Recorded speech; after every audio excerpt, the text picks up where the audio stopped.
Finally ചെയ്യണമെന്ന് പറഞ്ഞ് മാറ്റി വെച്ചുകൊണ്ടിരുന്ന ഈ ഒരു ട്രെൻഡിൽ നിൽക്കുന്ന ക്രാഫ്റ്റ് ഐഡിയ നമ്മൾ ഇന്ന് ട്രൈ ഔട്ട് ചെയ്ത് നോക്കാൻ പോവുകയാണ്. അപ്പോൾ ഇതിന് വേണ്ടിയിട്ട് ഏതെങ്കിലും ഒരു കാർഡ്ബോർഡ് എടുക്കുക, ഹാർട്ട് ഷേപ്പിൽ കട്ട് ചെയ്ത് കൊടുക്കുക. ദെൻ ഞാനിവിടെ കളർ പേപ്പറാണ് കേട്ടോ എടുത്തിരിക്കുന്നത്. നിങ്ങൾക്ക് ഏത് പേപ്പർ വേണം എടുക്കാം. കുഞ്ഞു കുഞ്ഞു സ്ക്വയർ പീസസ് ആയിട്ട് കട്ട് ചെയ്ത് കൊടുക്കുക. ഗ്ലൂ അപ്ലൈ ചെയ്ത് കൊടുത്ത ശേഷം ഞാൻ ഈ കാണിക്കുന്നത് പോലെ പെയിന്റ് ബ്രഷിന്റെ ബാക്ക് സൈഡോ പെൻസിലിന്റെ ബാക്ക് സൈഡോ യൂസ് ചെയ്ത് ട്വിസ്റ്റ് ചെയ്ത് കൊടുക്കുക, സ്റ്റിക്ക് ചെയ്ത് കൊടുക്കുക. അപ്പോൾ ഇത്രയേ ഉള്ളൂ പരിപാടി. നമ്മൾ ഈ ഒരു ഹാർട്ട് ഷേപ്പ് മൊത്തത്തിൽ നമുക്ക് ഈ ഒരു പ്രോസസ്സ് കണ്ടിന്യൂ ചെയ്ത് ഫില്ല് ചെയ്തെടുക്കുക.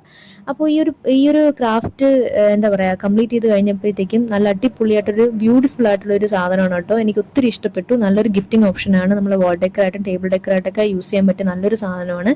അപ്പോൾ ഈ ഒരു വെക്കേഷൻ ടൈമിൽ ചെയ്യാൻ പറ്റിയ ഒരു എന്താ പറയുക നല്ലൊരു ഐഡിയ ആണ് ഇത്. എല്ലാവരും ഇത് ട്രൈ ഔട്ട് ചെയ്ത് നോക്കണം. ഇഷ്ടപ്പെട്ട ഒരു ഹാർട്ട് എൻ്റെ കമൻറ്റ് സെക്ഷനിൽ എന്തായാലും നിങ്ങൾ ഇടണം.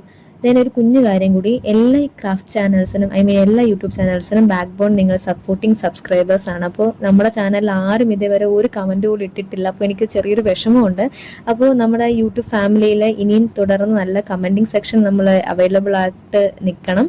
കണ്ടിന്യൂസ് ആയിട്ട് എല്ലാ ക്രാഫ്റ്റിനും നിങ്ങളുടെ അഭിപ്രായം എന്തായാലും കമൻറ്റിൽ രേഖപ്പെടുത്തണം. എല്ലാവരും ട്രൈ ഔട്ട് നോക്കണം. അപ്പോൾ സപ്പോർട്ട് ചെയ്യുക, സബ്സ്ക്രൈബ് ചെയ്യുക, ഓഫ് കോഴ്സ് കമൻറ്റ് ചെയ്യുക. അപ്പോൾ ബൈ.